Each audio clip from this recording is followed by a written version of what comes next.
Terry Waite returned home to a hero's welcome.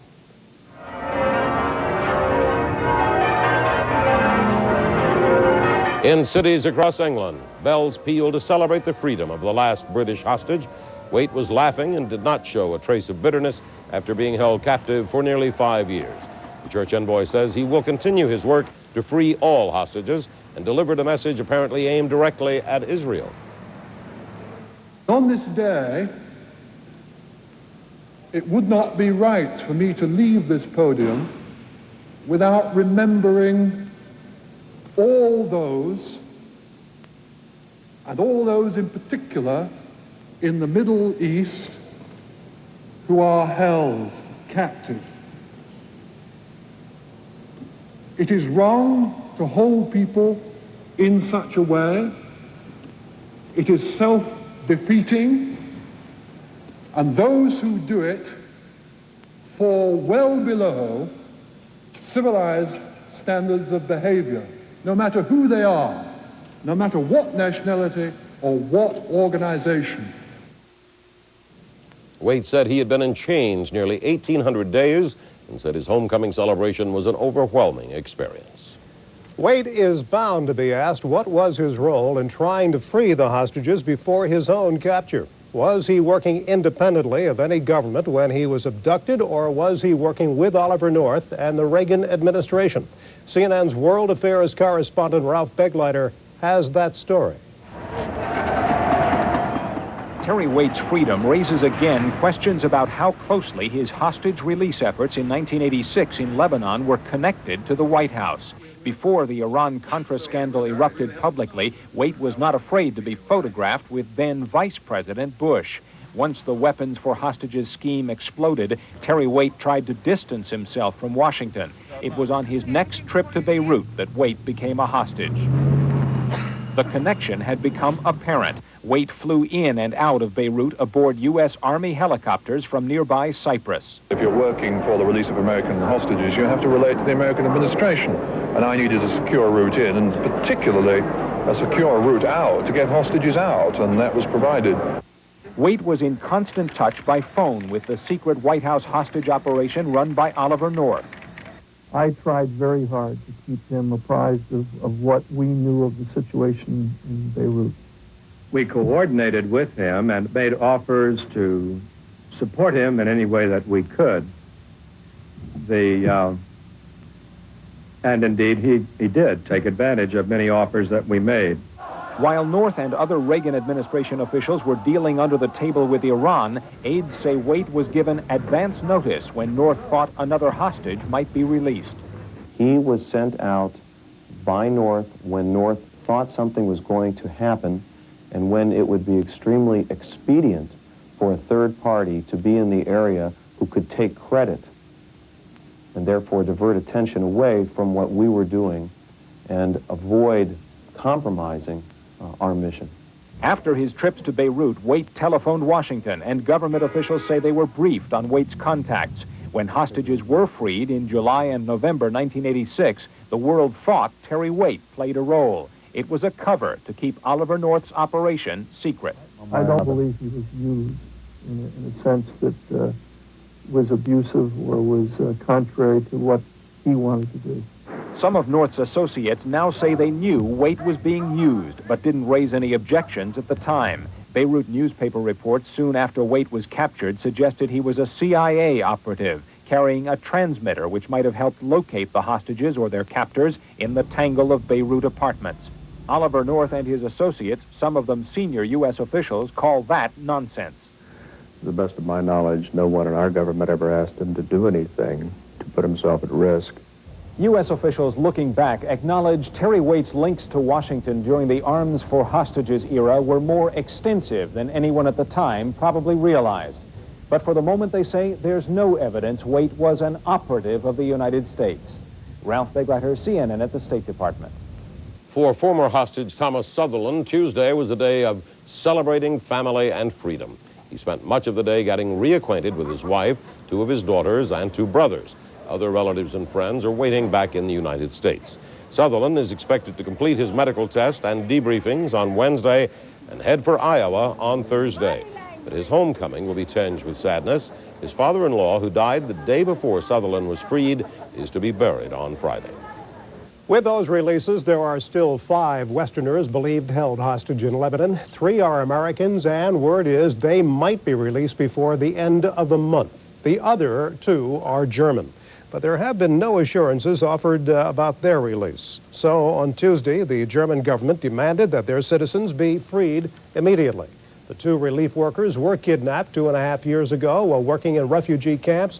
Their kidnappers want to trade them for 2 Lebanese brothers jailed in Germany as terrorists.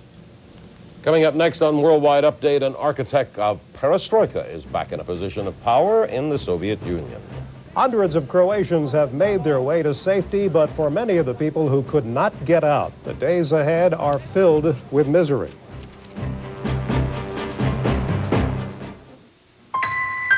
Remember how much fun it used to be to play in the snow? Well, it still is. To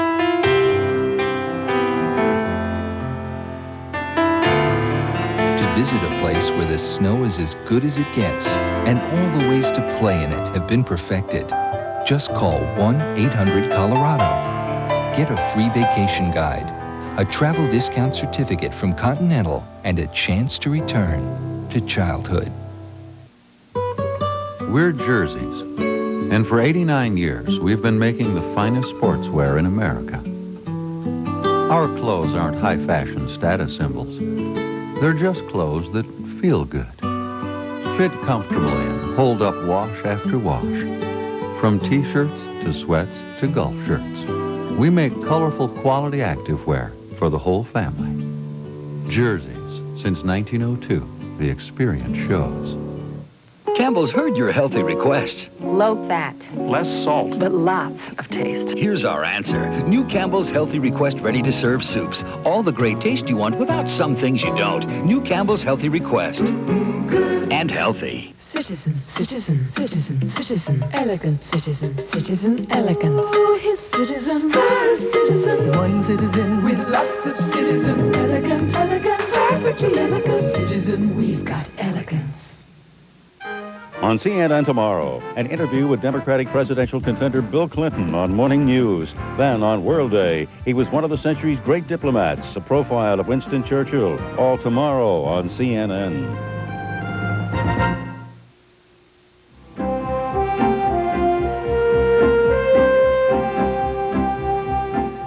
Rescue workers are expected to continue all night at the site of a train derailment in Mexico. A freight train left the tracks and plunged into a busy highway near the town of Tehuacan, some 150 miles southeast of Mexico City. The train crushed buses and cars and killed dozens of people. Reports on the number of dead range from 80 to 100. Officials say the train jumped the tracks on a sharp curve and crashed. Authorities believe air brakes on the train may have failed. Hundreds of residents of the Croatian city of Dubrovnik have made their way to safety. They arrived in Italy Tuesday. Last week, the women and children were allowed to leave the port city, surrounded by the Serbian-led Yugoslavian troops. The Yugoslav army has already taken the other key city of Vukovar. But as CNN's Stefan Katsanis reports, the battle for public opinion still rages on. UN Special Envoy Cyrus Vance went to the Vukovar area to see the aftermath of the 3-month siege for himself. The Yugoslav army promised UN team members the freedom to see anything and speak to anyone they chose. But it didn't work out that way. The army was at great pains to show Vance its side of the story. First stop was an army base that had been hit by mortar fire. We have here officers and soldiers of all nationalities, young soldiers, teenagers still, and we did not expect that people of the town of Vukovar, some of them at least, would attack them so viciously. At times, Vance appeared exasperated by the army's reluctance to give him full access to the Vukovar area. I cannot provide that right. Well, maybe somebody else can.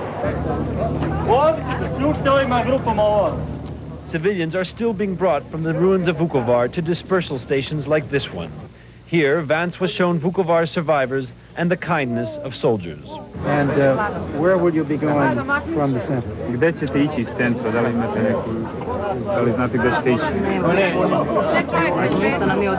And I still don't know where I will be going then. But many of these people kept their thoughts to themselves. The convoy went on a tour of the city, but they were only shown the suburbs, the least damaged areas near the army barracks. This is what the UN team never saw. In the mess of downtown Vukovar, there is intermittent gunfire, some of it in celebration, some of it finishing up some business. There is the shuffling of feet as more people work up the courage to come out of their basements, joking of the victorious soldiers. But mostly Vukovar is silent.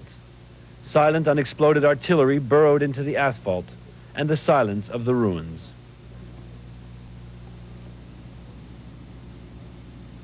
This man gave himself up, but Serbian soldiers believed he was a member of one of the hardline Croatian units that put up the strongest fight, and began to rough him up. One Serbian put a stop to the retribution. The prisoner was taken away somewhere. This woman has lived through 2 world wars. I was born on the eve of the First World War. I was with the partisans in the Second. But this is the worst and most difficult of all 3. In Second World War it was different, because cities were mostly quiet. Now all the homes are destroyed. It is a matter of weapons. What we have now is terrible. The Yugoslav army major told the UN team that his men were trained to fight an outside enemy, not to defend themselves against their countrymen or to set siege to their own cities. These are wounds that will take a very long time to heal. Stefan Kotsonis, CNN, Vukovar. A temporary reprieve for Haitian refugees trying to flee to the U.S. A federal judge has ordered the U.S. government to stop sending Haitians home for at least 5 days. Tuesday's orders come after more than 500 refugees were forced to return to Haiti. Officials will re-examine the issue to decide whether to continue repatriating the refugees. Meanwhile, Coast Guard's vessels are becoming increasingly overcrowded as more Haitians are picked up. Edward Shevardnadze is no longer the former Soviet foreign minister. He's returning to his old post. Shevardnadze's U.S. counterpart, James Baker, gave a thumbs up when asked about Shevardnadze's announcement Tuesday. President Bush also is delighted at the news. Of course, the job Shevardnadze is returning to will be very different from the one he left. CNN's Steve Hurst has more. Well-respected and admired globally, Edward Shevardnadze is returning to the Soviet foreign minister's job at the behest of President Mikhail Gorbachev. The 62-year-old Georgian resigned 11 months ago in a fiery speech to the Soviet parliament. I resign. Let it be my contribution, my protest against impending dictatorship. Just 9 days after the coup attempt against Gorbachev in August, it looked as if Shevardnadze might be back. His former co-workers in the foreign ministry formed a draft movement seeking their boss's return. In the end, Gorbachev named Boris Pankin, then ambassador to Czechoslovakia. Pankin had loudly denounced the coup from his post in Prague, and his installation in the foreign minister's post was widely seen as a political payoff from Gorbachev. Gorbachev caught the world by surprise when he first named Shevardnadze foreign minister in 1985 to replace fixture Andrei Gromyko. Shevardnadze, with Gorbachev's blessing, completely turned Soviet policy abroad on its head, eventually granting political independence to the former Soviet satellite allies in Eastern Europe. Soviet reality post-coup has seen the nation's disintegration, and Shevardnadze will return to a much diminished foreign ministry. Nearly half the jobs in the ministry have been cut, as Boris Yeltsin's powerful Russian Republic has stopped or sharply decreased funding for nearly all the central government's former ministerial bureaucracy. Shevardnadze's return will bolster the flagging ministry, and that's surely what Gorbachev had in mind. It will also strengthen the president's very weak hand, as he canvasses the wealthy West for aid to the nation that is nearly bankrupt and facing a winter of potentially devastating food shortages. Steve Hurst, CNN, Moscow. U.S. leaders say a total aid package of $1.5 billion will soon be on its way to the Soviets. It includes technical help to improve their food system and loan guarantees to buy grains and other food. The package is half of what the Soviets requested last month. U.S. officials say it's still uncertain as to what role the republics and the Kremlin will play in distributing the aid and repaying the loans. Still to come, do suffering Iraqis still believe in the power of President Saddam Hussein?